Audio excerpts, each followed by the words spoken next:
Bienvenue dans le 3e épisode de Podcast, le podcast de la WebD. Je suis Yia. Je suis Jackpot, et oui, je suis enrhumée. Et aujourd'hui, le thème de l'épisode est le style. Tintin. Le style, cette créature mythique que tous les artistes en herbe cherchent à dompter. Kezako au juste, le style. Alors, quand on dit style, on entend généralement deux choses qui s'excluent pas mutuellement. Donc on entend soit l'identité, le dessin immédiatement reconnaissable, la patte d'un artiste, soit le style en tant que mouvement, école, donc style, dans le cas de la BD, ça va être style manga, style comics, style franco-belge. Ouais, ça permet un peu de classer les artistes en fonction de ce qu'ils produisent. Voilà. Ça met un petit peu des étiquettes, ça vous identifie en fait. Et donc ce style, comment le trouver et est-ce vraiment si important au final, hein ? Parce que sur un podcast, on te pose les vraies questions. Oui. Donc on va commencer avec nos témoignages et Jackpot, allez, c'est ton tour. Comment définirais-tu ton style ? Trop de questions. Alors, c'est une très bonne question. Alors, je dirais, en premier lieu, pour moi, je suis dans un style plutôt manga. Mais je dirais que c'est moitié manga, moitié semi-réaliste et moitié cartoon derrière. Ça fait beaucoup de moitié, ça ? Ça fait beaucoup de moitié. Un petit peu, je dirais que c'est un petit peu un mélange de tout ça. Presque. Moi j'ai un peu de mal à me définir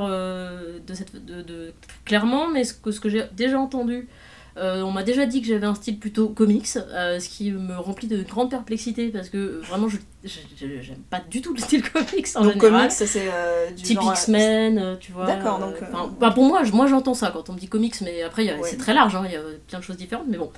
Je considère pas avoir un style très comics, mais bon. Et on m'a aussi dit que j'avais des influences un peu animation, Disney, ce que je peux difficilement nier étant donné mon parcours professionnel. Ça se voit davantage que le style comics en tout cas. Voilà. Et comment tu dirais que tu l'as trouvé, ton style, si tant est que tu l'aies trouvé ? Si tant est que j'ai trouvé. Alors le style que j'ai actuellement, c'est une très longue histoire.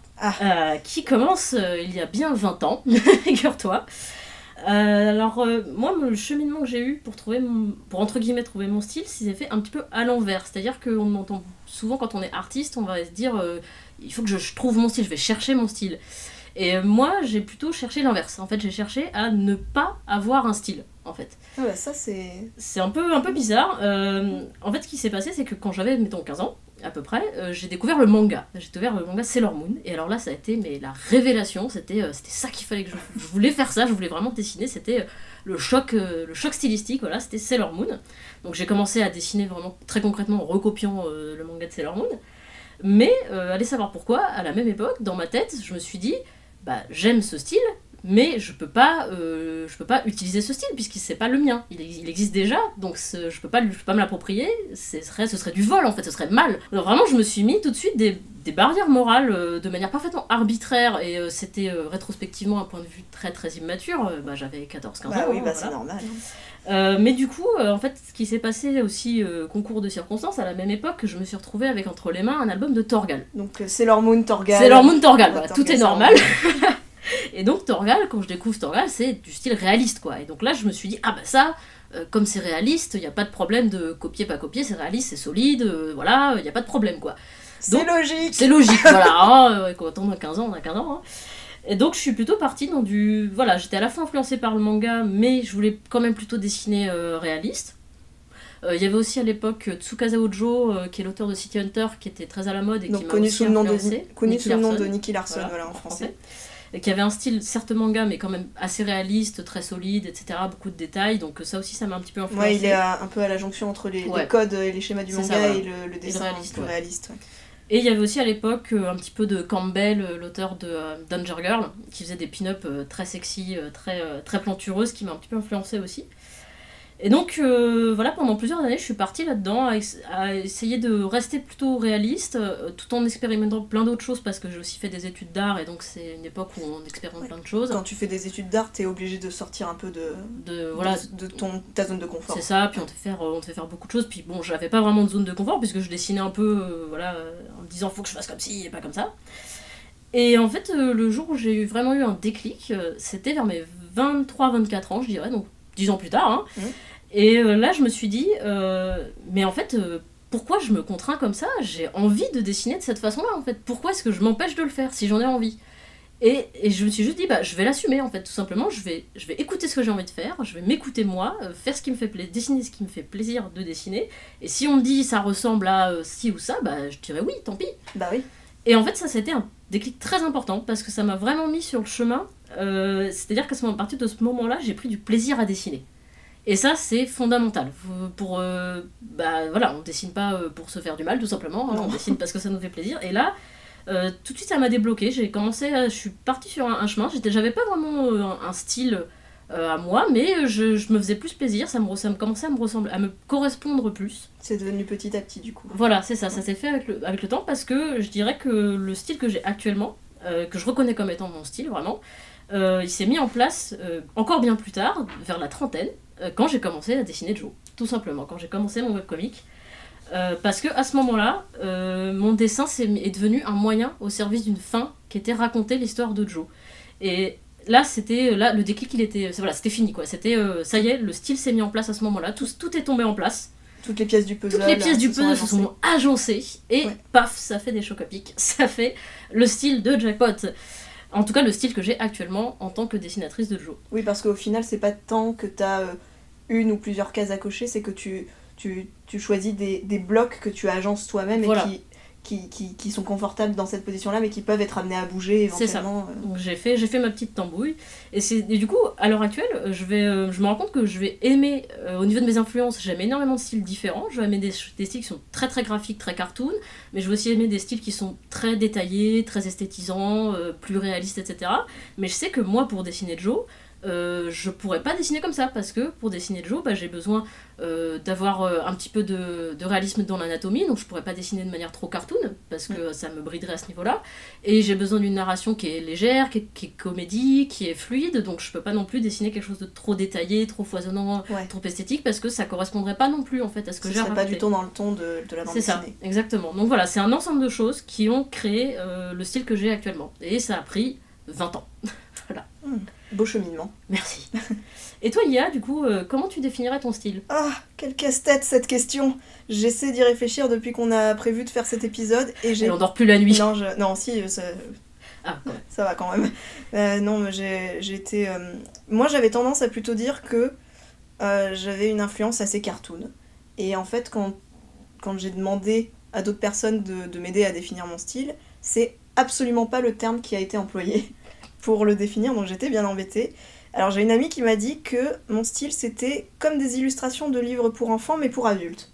Alors j'aime beaucoup la formulation, mais j'avoue que ça m'a laissé un peu perplexe parce que j'étais pas bien sûre de comprendre ce qu'elle voulait dire. Mais en fait ça te correspond pas mal, parce que c'est vrai que t'as un style qui est assez léger, t'es pas très détaillé, c'est assez synthétique en fait, d'où le côté un peu cartoon. Ouais, ça doit être ça. Ouais. Mais ce que tu racontes c'est pas enfantin en fait. Ouais. On va dire que t'as un trait enfantin, mais que tu ne dessines pas des choses enfantines. C'est probablement ça. Et l'autre chose qui est revenue aussi beaucoup quand on m'a aidé à définir mon style, c'est que les caractéristiques les plus fortes qu'on remarquait dans mon dessin, c'était l'expressivité de mes personnages, donc de leurs expressions et de leurs poses, et aussi l'atmosphère colorée, la façon dont je gérais mes couleurs, apparemment, c'est ce qui fait le style Lia. Voilà, ce sont des composantes de mon style, apparemment. Mais ceci étant dit, une chose à noter pour moi, c'est que donc pour mon webcomic Fangs and Frights, j'ai une façon dont je dessine qui est spécifique à ce webcomic, mais c'est pas forcément comme ça que je dessine tout le temps, en fait. Ouais, t'as plusieurs styles différents. Ouais, c'est ça. Plusieurs styles à ton arc. Plusieurs styles à mon arc, ouais. Quand je fais des dessins, des brouillons, je dessine de plein de façons différentes parce que j'aime bien expérimenter. Quand je fais des aquarelles, j'ai pas du tout le même style que quand je fais mon webcomic. J'ai même un style encore plus synthétique, je pense, quand je fais des aquarelles. Ouais. Mais par contre, ce que je remarque, c'est que j'ai plutôt... les choses vraiment récurrentes chez moi, c'est les thèmes que j'aborde. D'accord. Et ça va être... j'oscille entre les trucs mignons et les trucs angoissants. Et ça, pour moi, c'est plus ça qui va me caractériser que vraiment la façon dont je dessine, en fait. Ok. Et du coup, tes influences, quelles sont-elles ? Ah, mes influences sont multiples et variées. Et chose intéressante, c'est que moi aussi, à l'adolescence, j'étais comme toi, je recopiais du manga. Et les deux grands piliers manga que j'ai moi dans ma besace d'influence, c'est One Piece et Full Metal Alchemist. Qui sont de bonnes Oui. influences, Oui. hein, Très, qualité très est bien. présente. Oui. Et One Piece, ce qui m'avait beaucoup plu, c'était pas du tout le dessin. Parce que même, je me souviens très bien, One Piece, la première fois que j'ai ramassé le tome 1, c'était en me disant, tiens, qu'est-ce que c'est moche, et j'ai voulu me marrer. Et en fait, je suis rentrée dans l'histoire de suite. J'ai été complètement Et voilà. happée.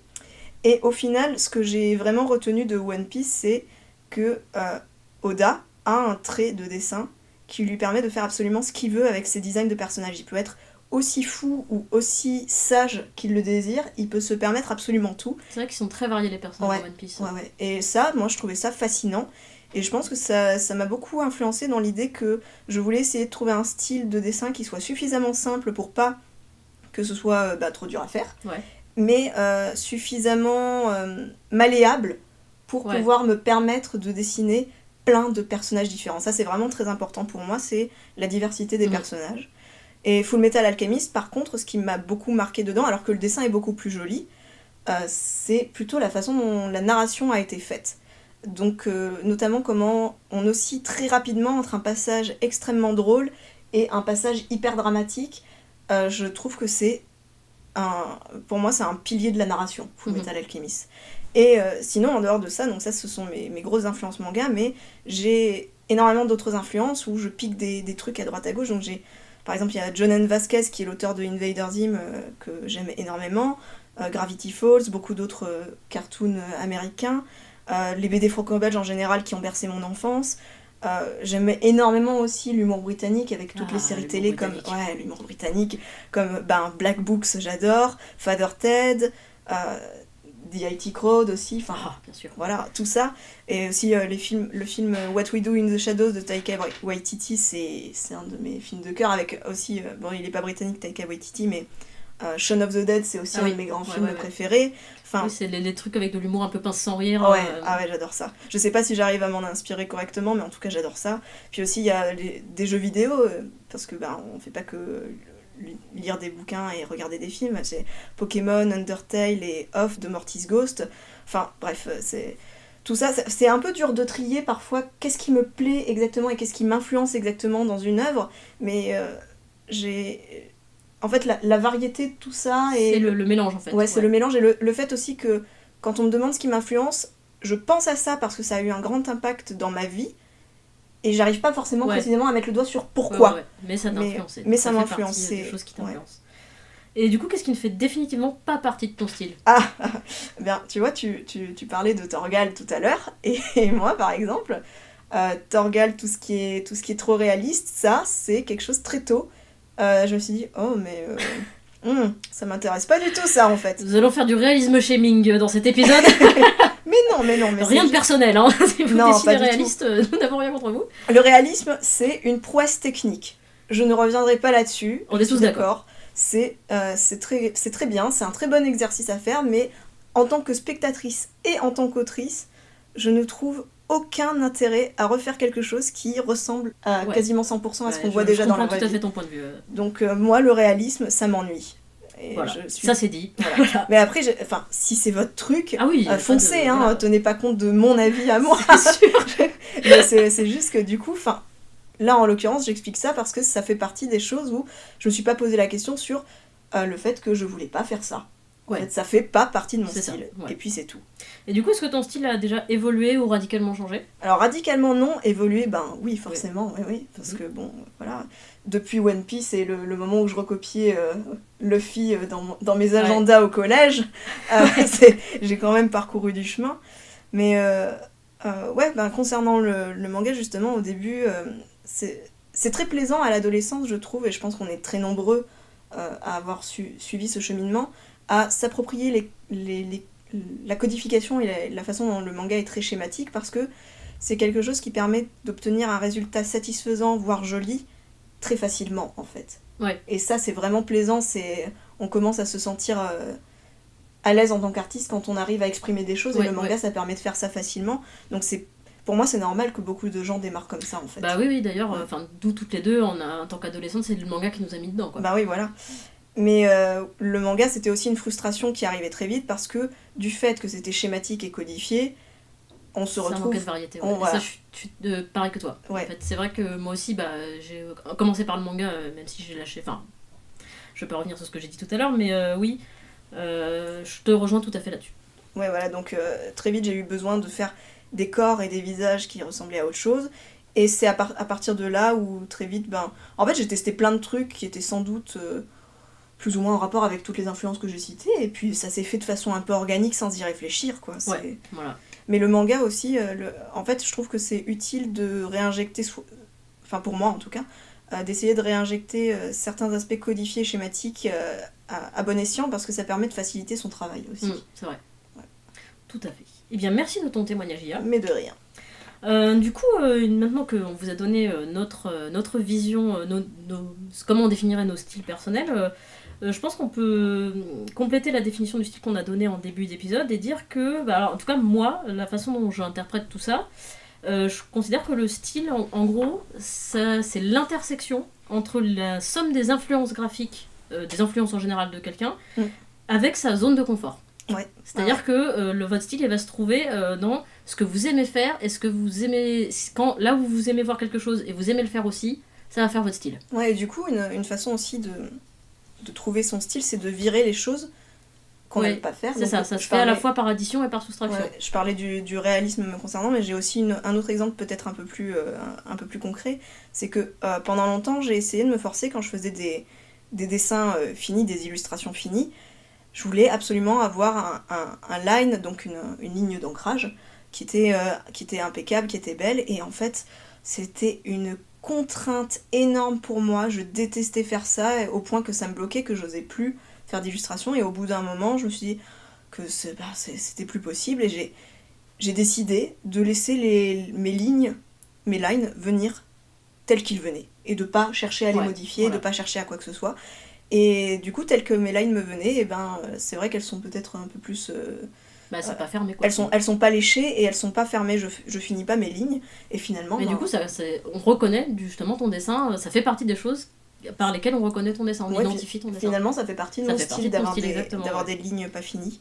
Donc c'est quelque part, s'approprier ses facilités, c'est aussi une façon de... Voilà, il faut vraiment s'écouter, il faut écouter ce qu'on aime faire, là où on est à l'aise, ça va aussi faire partie du style.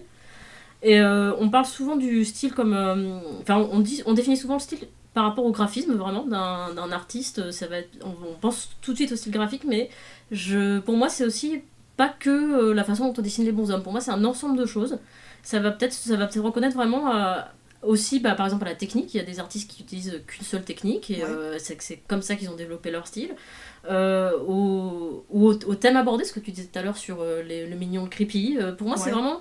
Faut pas se limiter à la tête des personnages, quoi. Vraiment, c'est beaucoup plus large que ça. C'est l'ensemble de tous les outils, au sens large du terme outil, qu'utilise un auteur, un créateur. C'est ça. Et il y a le style créatif, c'est pas que le style graphique, il faut voir un peu au-delà de ça. Et du coup, la question que tout le monde se pose... comment on le trouve? Comment trouver son style? Vous le notez, vous le surlignez, ne pas le chercher. Exactement. C'est parce que... Plot twist. Ouais, plot twist. Parce que, en fait, vous allez pas passer genre une semaine en entier à vous faire un atelier style, et à la fin de la semaine, à la fin de la semaine, vous aurez un diplôme de style. Donc ça... non, ça n'arrivera pas comme ça. C'est les composantes essentielles pour trouver son style, c'est... avant tout le temps et la pratique. C'est ça. Faut pas vous stresser, faut pas vous mettre une contrainte de temps, vous dire c'est terrible, j'ai pas de style, c'est pas grave. Non, ça va juste vous bloquer. Ça va vous bloquer et ça va venir. Et aussi, c'est pas forcément quelque chose dont on se rend compte soi-même, le style qu'on a. Moi, j'ai des amis artistes qui ont l'impression de ne pas avoir de style, qui me disent mais on reconnaît pas mon dessin, alors que pour moi, mais bien sûr que si, on le reconnaît. Enfin, moi, je reconnais tout de suite ce qu'il ou elle dessine. Et voilà, le style, c'est à la fois... la façon dont on se définit soi-même et à la fois aussi la façon dont le public vous reconnaît. Donc c'est pas quelque chose que vous maîtrisez totalement en fait. Donc il faut laisser aller, déconcez-vous là-dessus, ça sert à rien de vous prendre la tête. Et du coup, une composante essentielle aussi, donc il y a le temps, il y a la pratique, et bien sûr les influences. Oui, acceptez vos influences, parce que franchement, on va pas se mentir, hein, c'est une personne qui n'a aucune influence artistique. Ça n'existe pas. Voilà. Donc, on vous le dit tout de suite, personne n'a jamais rien inventé ex nihilo, nous sommes tous la somme de nos influences. Voilà. Donc acceptez vos influences et faut en avoir plusieurs parce que on trouvera toujours des trucs intéressants à piocher à droite à gauche. Aussi, ouais. On l'a bien démontré avec nos témoignages, je pense. Et surtout de nos jours où on a accès à des... Enfin, il y a une explosion artistique vraiment grâce à Internet, notamment. Ouais. Donc tous les jours, vous pouvez faire des découvertes d'artistes incroyables. Donc c'est très facile aujourd'hui de diversifier ses influences. Ouais. Vraiment d'aller chercher des artistes aussi bien... Vous allez être influencé aussi bien par, je sais pas, une dessinatrice coréenne qu'un dessinateur sud-américain. Il n'y a aucun problème, quoi. Vraiment, c'est très facile aujourd'hui d'avoir beaucoup d'influence parce que le truc des influences, c'est que si vous en avez qu'une seule, ou même seulement deux, mais qu'il y a peut-être un ou deux artistes qui vraiment vous adorez ce qu'ils font et c'est ce style-là que vous voulez, vous avez tout à fait le droit, il n'y a aucun souci. Par contre, sachez-le, on va vous le dire. Ça va se voir à un moment donné et on va peut-être effectivement vous dire ah ça me fait penser à tel artiste ou quoi. Bah dans ce cas-là, aucun problème, mais assumez-le. Oui, il faut assumer. C'est juste ça. Donc si par contre ça vous bloque, vous n'avez pas envie que voilà c'est pas, et bah tout simplement ayez beaucoup d'influences différentes. Plus vous en avez, plus vous avez de chances de les mélanger, de les assimiler, de les digérer. Ça fera un patchwork qui et finira de faire par quelque vous chose ressembler. Qui sera, voilà, c'est la combinaison en fait qui est unique en fait. Les éléments sont tous existent, mais les combinaisons que vous en faites, il n'y a que vous qui la faites, cette combinaison-là. Et du coup, ces influences, pour faire ça, vous analysez un peu toutes ces influences et vous voyez pourquoi vous aimez certaines choses et qu'est-ce que vous voudriez garder dans ces choses que vous aimez pour vous aussi. Voilà, c'est pas mal d'avoir un point de vue un petit peu rationnel, d'analyser un petit peu. Ouais. Et donc, acceptez aussi que il y a des choses que vous ne pouvez pas, que vous ne savez pas ou que vous aimez pas faire, alors même que ce sont des choses que vous adoré regarder en tant que spectatrice. C'est ça. J'ai une anecdote à ce sujet. Donc, vous voyez, voilà, le gros problème de l'influence, c'est savoir distinguer ce qui va nous influencer en tant qu'artiste, que créateur ou créatrice, et en tant que spectateur, spectatrice. Parce que ça peut être très dissocié. Notamment, j'ai assisté à une conférence d'un dessinateur qui s'appelle Mathieu Loffray, qui dessine Long John Silver, qui est une série de bandes dessinées avec des pirates. Et donc lui il nous disait, écoutez, moi j'adore les comédies franchouillardes avec Pierre Richard, Jean Rochefort, et je trouve ça très drôle, hein, j'aimerais beaucoup en faire, mais moi ce que je sais faire c'est les histoires de pirates. Voilà, et il disait, il y a l'artiste qu'on veut être et l'artiste qu'on est. Donc il faut à un moment donné arriver à faire le tri à ce niveau-là. Vous aimez peut-être ça, mais ce que vous savez faire c'est ça. Ou ce que vous aimez faire surtout, c'est ça. Et si vous tenez absolument à vous libérer, c'est un grand mot, mais à essayer d'évoluer un peu en dehors des influences que vous pouvez avoir, le dessin d'observation, c'est la solution. Une composante très importante, qui est une solution à beaucoup de choses d'ailleurs. Oui. De toute manière, pour progresser en dessin, le dessin d'observation, c'est plutôt pas mal. Ouais, voilà. Donc, c'est le dessin d'observation, le style qu'on développe à partir de là, on peut un peu le définir comme la manière qu'a l'artiste d'interpréter le réel. C'est ça, aussi, ouais. Parce que du coup, ça va être votre trait à vous, vraiment. Celui qui va sortir quand vous faites du dessin d'observation. Voilà, c'est ça. Et du coup, il est l'heure de la théorie de Mamie JP. La théorie de Mamie JP. Vous savez qu'on aime bien vous donner nos petites théories. Alors, ma théorie à propos du style, c'est que pour moi, un style, ça se définit par rapport à la fois à la forme, mais aussi au fond. Pour moi, un style qui s'épanouit vraiment, c'est un style qui met le fond et la forme en osmose. Qu'est-ce que c'est beau! C'est beau, n'est-ce pas? Donc quand je parle du fond, c'est de l'intention créative. Et du coup, dans ma petite tête, j'ai commencé à repérer qu'il y avait en gros, c'est vraiment ma théorie, hein, qu'il y aurait en gros 3 catégories de styles, parmi tous les artistes, dessinateurs et dessinatrices que je peux voir chaque jour sur la galaxie d'Internet. Moi je considère j'arrive à ranger à peu près les styles narratifs, les styles illustratifs et les styles expressifs. Qu'est-ce que c'est, Jamie, tout ça? Alors le style narratif pour moi, c'est les personnes qui vont être capables de représenter des choses très concrètes de manière très lisible. C'est-à-dire vous voulez dessiner quelqu'un qui fait un gâteau dans une cuisine, vous dessinez quelqu'un qui fait un gâteau dans une cuisine et il n'y a aucune ambiguïté sur ça. On le reconnaît très facilement. On regarde l'image, on comprend, l'histoire c'est la personne fait un gâteau. Voilà, exactement. Donc c'est globalement les styles qu'on retrouve le plus en bande dessinée, quoi. Oui. Donc de Hergé à Toriyama, pour moi je range ça dans les styles narratifs. Ouais, ça brasse large. Ensuite je vois le style illustratif, c'est les personnes qui vont être capables de créer, qui vont accorder beaucoup d'importance à la sensation visuelle créée par leur image. Donc ils vont créer des visuels très forts qui vont vraiment procurer une sensation d'esthétisme en Donc- fait au spectateur. Donc ça va être un peu, pas décoratif, mais ça va être le Un genre de petit peu, visuel par exemple, qu'on ouais. va aimer avoir en poster C'est ou en ça. tableau. En fait, décoratif, ça a une connotation négative. Ouais, c'est pour ça que je j'aime pas sais, ce mot. c'est pour ça que j'aime pas non plus, mais c'est... Mais en c'était gros, cool. ouais, c'est ça. Ça va être Musha ou Klimt qui font des choses avec beaucoup de motifs, qui sont des faux éléments de détail, qui sont très beaux à regarder en fait. Mm. Et enfin, les styles expressifs, pour moi, c'est les personnes qui mettent en avant une émotion, qui par leur visuel, par leur dessin, veulent avant tout faire passer une émotion. Donc ça va pas forcément être des choses très concrètes, on va pas forcément reconnaître exactement ce que ça peut être un petit peu abstrait. Ouais.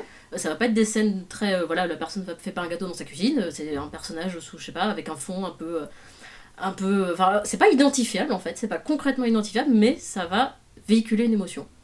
Et donc évidemment c'est pas exclusif, c'est-à-dire que je range dans ces catégories, mais il y a des gens qui ne peuvent pas y rentrer. Vous pouvez très bien avoir un style qui est à la fois narratif et expressif. Oui, j'ai oublié de donner un Des exemple exemples. pour le style expressif, c'est par exemple Munch, vous voyez le cri de Munch, ou Egon Schiele aussi qui fait des personnages très torturés. Voilà, pour moi ça véhicule avant tout de l'émotion. Je suis d'accord. Voilà. Donc voilà, donc pour ce qui est intéressant avec cette théorie, c'est pas que je vous bassine les oreilles avec, c'est tout simplement que ça peut vous aider à vous situer en fait. Vous pouvez vous demander qu'est-ce que moi, là où je suis le plus fort, c'est là où ma zone de confort elle est, quel est le résultat? Est-ce que quand je suis dans ma zone de confort, ça donne une image narrative, une image illustrative ou une image expressive? Voilà. D'accord. Et partant de là, ça peut vous aider justement à faire le tri, ce qu'on disait dans vos influences, et à vous diriger un peu mieux vers votre style. Ok, ben on espère que ça vous sera utile d'avoir eu droit à la théorie Oui, fumeuse de Mamie JP. JP. Et du coup, maintenant, la question qu'on va amener sur la table, c'est... on a parlé de tous ces styles narratifs, illustratifs, expressifs, de tout ça, de nos témoignages. Et en fait, est-ce que, avec le style qui évolue dans la vie et tout, est-ce qu'on peut avoir plusieurs styles, voire plusieurs styles en même temps? Et moi, ma réponse, c'est oui, c'est pas grave. Et d'ailleurs, j'en ai parlé un peu pendant mon témoignage, mes illustrations à l'aquarelle, mes brouillons où je teste plein de trucs, et ma bande dessinée, j'ai pas le même style dans tout ça, alors que ce sont des choses que je fais d'un coup, alors que c'est toi qui les fais, tout alors simplement. que c'est moi qui l'ai fait. Si ça se trouve, c'est pour des personnes qui me connaissent pas, ce serait pas possible de voir une de mes aquarelles et de voir ma BD et de dire c'est la même personne qui a fait ça. Mais c'est parce que j'exprime pas la même chose aussi ouais. avec ça. Donc quand il s'agit d'avoir un lien entre le fond et la forme, si vous avez plusieurs thèmes que vous aimez aborder et qu'ils s'accordent pas avec certains styles narratifs, ça peut être un atout d'être capable d'en faire plusieurs. Si vous avez différents registres, voilà. Moi, personnellement, ça m'évite la monotonie artistique parce que j'aime bien changer régulièrement de façon de faire. J'aime bien tester plein de trucs. Et puis ça permet de pas s'enfermer soi-même dans un style particulier aussi parce que...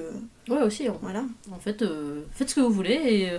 Et j'ai même une amie qui a deux styles très très différents. Elle a un style très réaliste et un style très cartoon. Et elle a carrément deux pseudonymes et elle dessine deux galeries différentes, etc. Et ça peut aussi être un avantage au niveau professionnel, parce que ça diversifie vos compétences. En fait. Donc elle ne mélange pas du tout ses identités et ses elle styles. mélange pas, ouais. Non. D'accord. En fait, au bout d'un moment, on comprend vite que c'est la même personne, mais on voit qu'elle a deux styles différents, donc ça facilite aussi le fait ce que professionnellement, ce qu'on va lui demander, je veux tel style, et pas voilà, parce que je veux raconter ça, donc c'est ce style-là que je voudrais. Même si on pense à des personnalités connues du monde de la bande dessinée, il y a Moebius Jean Giraud. Ah oui, clairement, tout à fait, ouais. Clairement, lui, il avait pas envie de choisir et il a bien eu raison parce que voilà, c'est vrai. Tout ce qu'il a fait, ça a eu du succès et tout, donc bon, voilà. Bon, n'est pas Moebius qui veut. Non, c'est pas ce que je veux dire. Bon, après, bref. Et donc, avec tout ce qu'on vient de dire, finalement, le style est-ce que c'est vraiment important? Important, ouais. Eh oui, parce que finalement, est-ce que ce serait pas, vouloir absolument, entre guillemets, son style, vouloir absolument être identifié en tant qu'artiste, est-ce que ce serait pas un petit peu une question d'ego? Alors, est-ce que nous autres, les artistes, on a souvent pas beaucoup d'argent, mais on a beaucoup d'ego. Oui, mais l'ego ne paye pas le loyer. Voilà, malheureusement. Du coup, c'est vrai que ça correspond pas forcément à tout le monde d'avoir le style. Il y a des gens des artistes qui dès qu'ils commencent quelque chose, ils vont tout de suite avoir un style, quelque chose de reconnaissable, une identité très forte qui va se voir tout de suite et qui va rester avec eux, grand bien leur face. Et d'autres où ça va être moins reconnaissable, mais c'est pas grave. Non. En fait, c'est pas important. Parce que on est tous différents et que ce qui est surtout, enfin à mon sens, ce qui est important, c'est moins le style que ce que vous racontez, ce que vous en faites, que votre intention créative, ce que vous avez envie de raconter. Finalement, comment vous dessinez votre bonhomme, ça m'intéresse moins que ce que vous avez à dire avec, en fait. C'est un aspect un peu superficiel, finalement. Mais ouais, en plus, j'ai l'impression que pour beaucoup de jeunes artistes en herbe, vouloir développer son style à tout prix, en fait, ça peut être un blocage plus qu'autre chose. Ouais, voilà, moi, typiquement, j'étais dans ce cas-là. Ouais. C'est-à-dire qu'à force de pas vouloir avoir le style j'étais bloquée, en fait, pendant des années. Et aussi, avoir un style reconnaissable et fort, c'est le rêve de beaucoup d'artistes, en herbe ou non.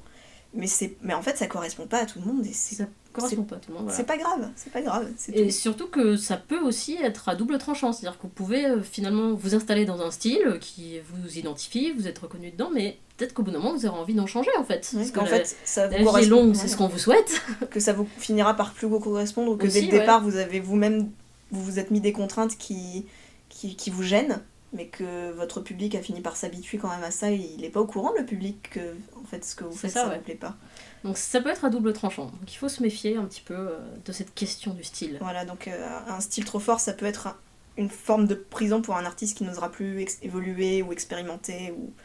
Et si on le fait d'un coup, ça peut être au détriment d'une perte d'audience, éventuellement. Par exemple, ouais. Mais si c'est pour être plus heureux dans son style, que vous avez le droit, si vous êtes déjà installé dans un style et que ça vous correspond pas, vous avez le droit d'en changer radicalement aussi. On vous donne le droit, voilà. On vous signe le papier. On vous fait le mot, voilà. On vous fait le mot dans le carnet. J'espère que vous vous sentez mieux. Bon, heureusement qu'on est là. Qu'est-ce que vous feriez sans nous ? Enfin bref, tout ça pour dire, en fait, votre style, pour nous, pour Jackpot et moi, au moins vous y penserez, et au plus, il sera proche de qui vous êtes. C'est ça, voilà. C'est inconscient, finalement. Laissez l'inconscient faire. Ouais. Et donc, on va conclure cet épisode. Donc la recherche du style, finalement, Podcast a une position très tranchée dessus. Podcast, c'est-à-dire JP, Jackpot et moi. Voilà, pour nous c'est un faux problème en fait. Oui. C'est parce que le style ça va fluctuer au long de votre vie, ça va évoluer, il faut vous laisser évoluer, faut pas chercher à vous rentrer tout de suite dans une case ou quoi. Voilà, vous êtes là pour expérimenter, pour vivre plein de choses différentes et finalement le style c'est, comme ce qu'on disait, c'est un petit peu cosmétique, c'est un petit peu superficiel. Comparé à l'intention créative que vous avez, voilà. Comparé à ce que vous produisez réellement. Voilà, c'est ça. Ouais. Qu'est-ce que vous voulez dire ? Ce qui est important, c'est moins, pour nous, c'est moins d'avoir un style reconnaissable que de ce qu'on en fait. Comme par exemple, on parlait du manga au début. Ouais. Bon exemple. Voilà, le style manga, évidemment, ça recouvre énormément de choses, mais quand on dit style manga, c'est très identifiable. C'est ça. Il y a plein d'auteurs de manga qui ont des styles personnels, mais quand on dit style manga, on voit de suite, on visualise de suite un truc un peu particulier, voilà, c'est de ça dont on parle là. Et c'est très codifié, mais malgré ça, ça raconte des tas d'histoires différentes et ça crée des tas de choses, quoi. C'est un cadre dans lequel vont s'épanouir plein de créations différentes. Et au final, le webcomic en soi, pour retourner sur le terrain du webcomic, n'est-ce pas ? Et bien le webcomic, finalement, c'est une expérimentation en soi qui vous amènera très certainement à trouver votre style. Ne pensez pas à votre style, pensez à votre webcomic et le style viendra, s'adaptera à votre webcomic en fait. S'adaptera à ce que vous avez envie de raconter. Il viendra s'accrocher à vous comme une sangsue assez affreux à une plaie, comme un petit poisson à un requin, on va dire. Comme une rémora à un requin, ouais. Voilà. Et bon, sur cette métaphore hautement débattable, on va passer à la recommandation de webcomic du jour.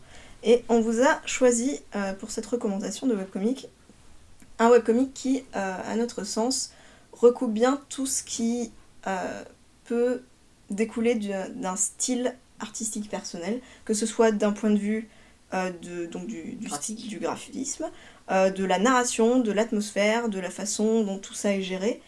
Et ce webcomic, c'est Dr Cataclysme de Mortis Ghost. Alors, si vous vous souvenez bien, Mortis Ghost... Elle l'avait préparé, hein. J'avais planté les petites graines de... C'est ce payoff, cette structure incroyable. Donc Mortis Ghost, qui est donc le créateur du jeu vidéo Off, qui fait partie, dont j'ai déjà parlé, qui fait partie de mes influences à moi.